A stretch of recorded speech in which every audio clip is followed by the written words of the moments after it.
আপনি গর্ভধারণের জন্য চেষ্টা করছেন, কিন্তু আপনার অনিয়মিত মাসিকের সমস্যা রয়েছে। অনিয়মিত মাসিকের কারণে ওভুলেশনের সঠিক দিনটি খুঁজে বের করতে পারছেন না। আবার যাদের মাসিক নিয়মিত, তারা মাসিক সাইকেলের হিসাব ঠিকমতো বের করতে না পারায় তাদের কখন কোন দিনে ওভুলেশন হয় সেই দিনটি বের করতে সমস্যা হয়।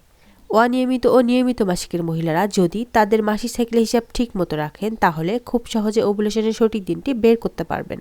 আজকে আমরা ওভুলেশনের সঠিক দিনটি বের করতে একটি মাত্র পদ্ধতি নিয়ে আলোচনা করব। এই পদ্ধতিটি জানা থাকলে অনিয়মিত ও নিয়মিত মাসিকের মহিলারা খুব সহজে গর্ভধারণ করতে পারবেন। জানতে হলে প্রেগন্যান্সি ট্রিক্স চ্যানেলটির সঙ্গেই থাকুন। গর্ভধারণ সম্পর্কিত নতুন নতুন ভিডিও পেতে আমাদের চ্যানেলটি সাবস্ক্রাইব করুন। প্রথমেই জানবো মাসিক সাইকেলের সঠিক হিসাব কিভাবে করবেন। আপনি যদি মাসিক সাইকেলের সঠিক হিসাব বের করতে না পারেন, তাহলে কখনোই ওভুলেশনের সঠিক দিনটি বের করতে পারবেন না। চলুন জেনে নেই মাসিক সাইকেলের হিসাব কিভাবে বের করতে হয়। আজকের ভিডিওটি খুব গুরুত্বপূর্ণ, তাই পুরো ভিডিওটি না টেনে মনোযোগ সহকারে দেখুন।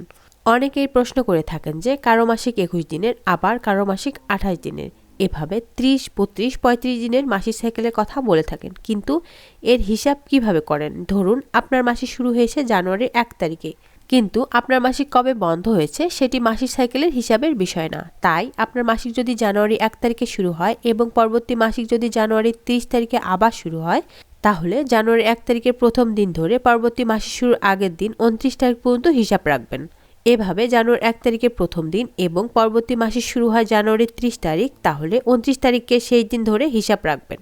কারণ জানুয়ারি 30 তারিখে আবার আপনার নতুন মাসিক সাইকেল শুরু হয়েছে।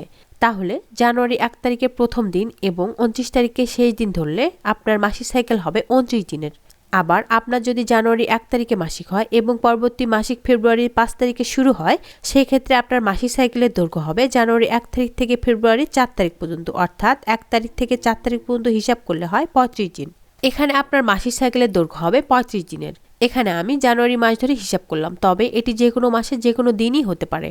আপনি শুধু মাসিক শুরুর প্রথম দিন থেকে হিসাব শুরু করে পরবর্তী মাসিক যে দিন শুরু হবে তার আগের দিন পর্যন্ত হিসাব রাখবেন, তবে আপনি আপনার মাসিক সাইকেলের হিসাব ঠিকমতো বের করতে পারবেন।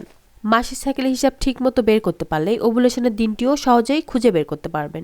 এখন আলোচনা করব অনিয়মিত ও নিয়মিত মাসিকের মহিলারা কিভাবে ওভুলেশনের সঠিক দিনটি একটিমাত্র নিয়ম মেনে খুঁজে বের করতে পারবেন।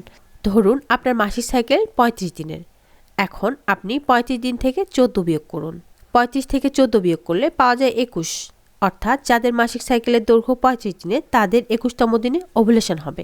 আবার যাদের মাসিক সাইকেল 28 দিনের, তারা 28 থেকে 14 বিয়োগ করলে আসে 14, তাহলে 28 দিনের মাসিক সাইকেলে 14তম দিনে তাদের ওভুলেশন হবে। আবার 34 দিনের মাসিক সাইকেল থেকে 14 বিয়োগ করলে হয় 20, এই 20তম দিনে তাদের ওভুলেশন হবে।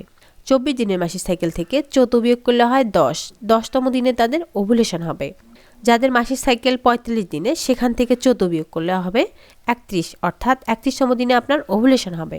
আবার 21 দিনের মাসিক সাইকেল থেকে 14 বিয়োগ করলে আসে 7, অর্থাৎ 7তম দিনে আপনার ওভুলেশন হবে। এভাবে আপনার মাসিক সাইকেলের হিসাব করে সেখান থেকে 14 বিয়োগ করে যে দিনটি পাবেন সেটি আপনার ওভুলেশনের সঠিক দিন। সেক্ষেত্রে আপনার মাসিক সাইকেলের দৈর্ঘ্য ছোট বড় যাই হোক না কেন, আপনি সেখান থেকে 14 বিয়োগ করে যে দিনটি পাবেন সেটি ওভুলেশনের সঠিক দিন। এভাবে ওভুলেশনের সঠিক দিনটি বের করুন এবং সেই দিন সহ এর আগের দিন ও পরের দিনে নিয়ম মেনে সহবাস করুন। এভাবে ওভুলেশনের সঠিক দিনটি বের করুন এবং সেই দিন সহ এর আগের ও পরের দিনগুলোতে নিয়ম মেনে সহবাস করুন। কিভাবে নিয়ম মেনে সহবাস করবেন তা নিয়ে অনেক ভিডিও আমাদের চ্যানেলে দেওয়া আছে, চাইলে দেখে নিতে পারেন। এভাবে ওভুলেশনের সঠিক দিনগুলোতে নিয়ম মেনে সহবাস করে অনেকেই সফলভাবে গর্ভধারণ করেছেন। বিশেষ করে যে দিনে ওভুলেশন হবে এর 3 দিন আগে এবং 3 দিন পরে, এবং সে দিনে সহবাস করে খুব দ্রুত সফলভাবে গর্ভধারণ করুন। ভালো থাকুন, সুস্থ থাকুন। আজকের মতো এখানেই শেষ করছি। আপনার সফলতা কামনা করছি। কথা হবে অন্য কোনো টপিক নিয়ে নতুন কোনো ভিডিওতে। ধন্যবাদ।